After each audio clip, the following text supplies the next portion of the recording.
但係好常見啦 ，ITB band syndrome 嚇，佢膝頭哥外側嗰度痛啦。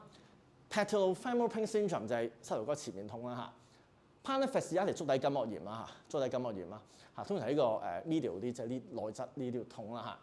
嚇。stress fracture 就係應力性嘅骨折嚇，咁呢啲好多時即係嗰個即係運動量好大，你個骨根本承受唔到。嗱 stress fracture 又係好難搞嘅，即係佢好翻之後，你再用翻原本嗰個嘅訓練量咧，好多又骨折過嚇。咁所以stress fracture 咧，好多運動員都係你復出之後，佢又再訓練，佢之後又斷咗咁啊收山嘅好多係，咁啊黯然離開體壇嘅，都好多啲例子。滑囊炎啦，譬如膝頭哥附近好多 bursa 啦，或者 tendinitis 啦 ，tendinitis 可能就短跑多啲嘅，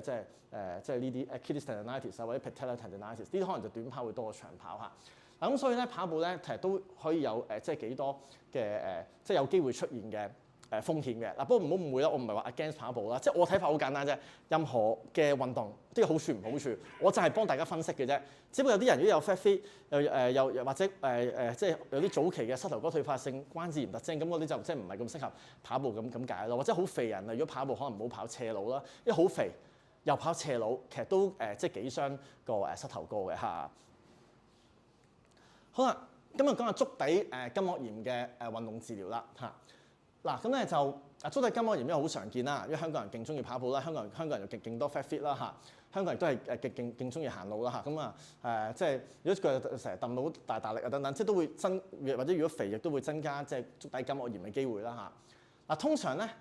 運動治療就係講緊即係呢個嘅 exercise therapy 咧，不外乎幾味嘢啫。可以強化邊啲肌肉，即係咩肌肉做翻伸展或者放鬆，跟住加個核心肌力訓練啦嚇。你中意可能有啲情況加埋啲水療啊，有啲加啲協調性訓練啊，加啲本體感覺神經訓練。其實係呢幾味嘢嘅。即係